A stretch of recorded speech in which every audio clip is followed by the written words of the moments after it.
Good morning, everyone. Welcome back to San Joaquin Valley Transparency. Recently, I was charged with trespassing in Mesa, Arizona for recording police. They solicited a trespass, but what I want to point out is on the police report, they called me an instigator along with everyone else that was charged. Isn't that a form of discrimination? I'm about to show you guys a video of a police officer who walked up to me when I was sitting outside my house as I was recording them as they were investigating a crime across the street. I was specifically making sure that my neighbors were okay. Now, let me ask you guys a quick question. Is this officer an instigator for coming up to me and talking to me? Quick disclaimer before I get hammered in the comment section. I do want to clarify something that I said to the police officer.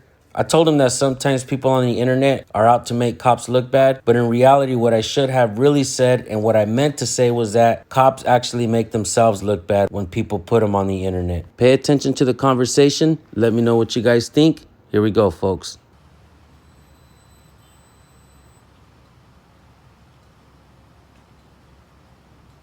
Hey, sir. How are you doing? All right. Is that you don't have to tell me if you don't want, but is it a camera? That thing you had? That's cool. Is it, I just saw it had like a big mic on it and stuff. Yeah, I just seen what's going on around the neighborhood. No, nothing wrong with that. I was just curious. What's your name, badge number? 1359. Your last name? Angeloni. You don't like me or what? Did I say that? No, you're just kind of standoffish. I just was asking about your stuff. You don't have to answer if you don't want me.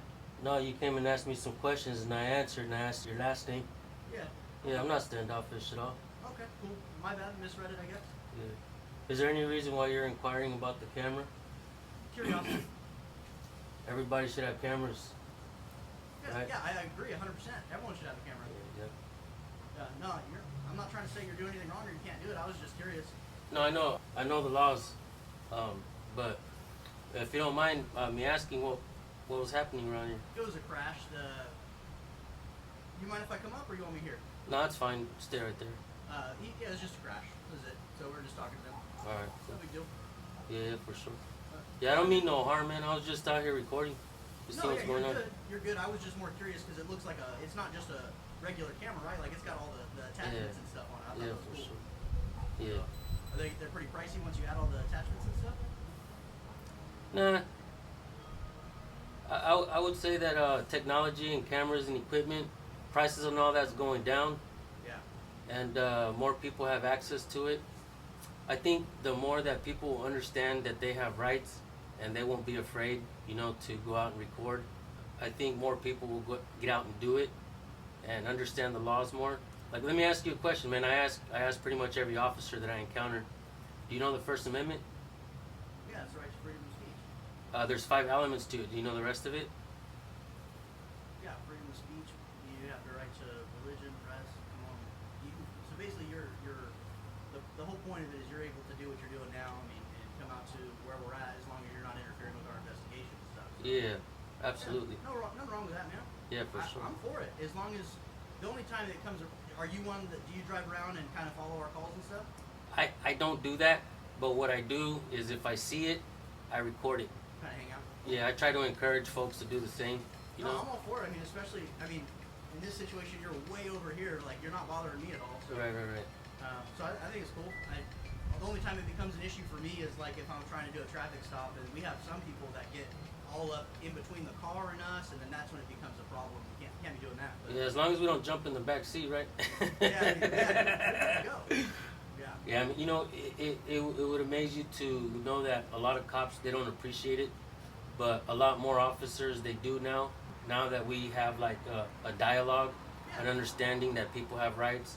And I'm glad you knew at least 3 of the elements of the First Amendment. The other 2 are to assemble and to petition your government for redress of grievances, And I think a lot of times, a lot of people tend to think that police are bad.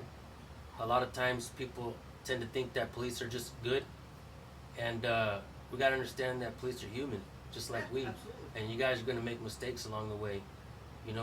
We do, because of videos that are out, we do tend to see a lot of understanding of policy sometimes. And I think that sometimes good officers can't do anything or say anything what some of the bad officers do, or when they make mistakes. And that completely diminishes the whole concept of this whole policing are good no matter what. You know what I mean? I tend to think that we're all human and we all make mistakes. And there's policies like, for instance, qualified immunity. Nobody was talking about qualified immunity until this whole George Floyd thing happened, right? Um, and I started talking about it. I started making some videos regarding that, and we began to understand the bigger picture of what's happening. I think a lot of policies would actually protect good officers if we kind of put them on the table and readjusted some of these things, and not just make it a full protection of over some of the things that police officers do. Now, I understand we have like internal affairs and stuff like that. Things aren't always done properly, man, and the people have an anger. People have a sometimes a misunderstanding of how policing works, and because of the internet, I think people tend to use that and sometimes make you guys look bad. But at the same time, man, if we can have an understanding of how things truly operate, we get rid of all this confusion, and we can have police out here doing a tremendous job. And I'm not saying you guys do a bad job, man, but at the same time, police officers make a lot of mistakes, and a lot of times it's his word. Police officers are allowed to lie via Supreme Court, and what happens when you go to court and somebody doesn't have evidence against a police officer? I know you're not supposed to lie under oath, but a lot of times they lie on the reports and all that, and people begin to lose trust along the way, And there's only certain situations where we're allowed to lie and stuff, and it's not in a report or anything. Right. Well, a lot of times they do, man. Unless we have proof, then it's always your word against the person, and judges and juries tend to believe cops no matter what, as long as they go and testify or do whatever. Now, I'm not talking about the bad people, because I understand we need police. I'm not about this whole defunding police stuff, right? But I'm talking about the people that are not making mistakes, that are not doing anything illegal, and a lot of times we see officers get offended because they don't understand the First Amendment. People can flip you guys off and say this and that, but kind of like you said, as long as we don't jump in the car, we don't get in between you and the vehicle, whatever. And it's supposed to be, there's no reasonable distance, right? There's no set distance within the Supreme Court. The closest thing that we have is Castle Rock versus Gonzalez. No, Glick versus Kniff. And that case law is where somebody was standing 10 feet. The cop got mad and arrested him, and it was stipulated then that it has to be reasonable, but what's reasonable? Who decides that? The officer? And a lot of times we see officers pushing that reasonable distance. Oh, you guys got to stand across the street, or 20 feet. You know what I mean? And a lot of times, man, people just want to hear and understand, pay attention to what's going on. You know what I mean? And you got to be able to articulate what's reasonable, and every situation's different.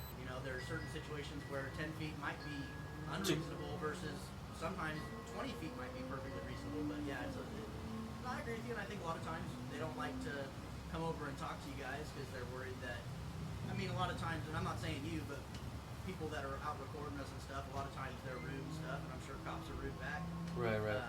So I think most people don't want to come over and talk because, they're gonna ask you questions and whatnot, which is cool.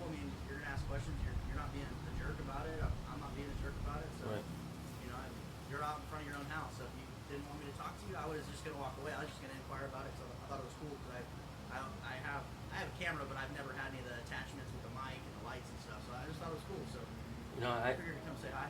Yeah, for sure. I encounter a lot of police officers, man. I like to have a dialogue. First and foremost, I don't like to call cops pigs. You know what I mean? Like other folks do. I like to talk to, because I understand that we're all human, man. We gotta live and coexist, and there's a disconnect out there in the streets, right? How are we ever gonna fix that? I found a solution, bro, and that's for everybody truly understanding the First Amendment. And let's forget about feelings when we're all out there, and let's know and follow the law. You know what I mean? And that goes for everybody. A lot of Bakersfield PD is horrible, bro, for speeding up and down the roads with no lights. We see them all the time. And we need to start kind of recording you guys and holding you guys accountable, just like we're supposed to be held accountable as well too. Yeah. And we need good leadership, bro. I spoke to a trooper yesterday, and he's new here in Bakersfield. Really good attitude. He also didn't know the First Amendment. Like I said, you understand at least 3 elements. I go out and give gift cards, man, to people who know it, because I want people and the kids to learn it, you know, when they're out there. And I know it sounds crazy and a little bit like conspiracy theory or whatnot, but the kids out there, they don't know their rights, man. And the system, it keeps building and getting bigger, and it's almost designed for it to happen this way, for the cops not to know and understand the rights and the laws, and the kids not to know and understand the rights and the laws. Now let me ask you this: does it make a cop's job hard if the people out there know the rights, the First Amendment? You know what I'm saying? No, I don't think so. I'm all for it. I don't have any problem with any of that stuff. And like I said, if they're out there recording and they're not causing any issues, then it doesn't bother me. You know. How long you been on the force? 4 years. 4 years. You ever plan on getting your chevrons? Yeah, I definitely want to move up for sure. I don't want to stay on the streets forever. I'm not trying to put all my hips and my back and all that stuff, but and I think these help too. You know, having the cameras and whatnot. You know, they do their job pretty good.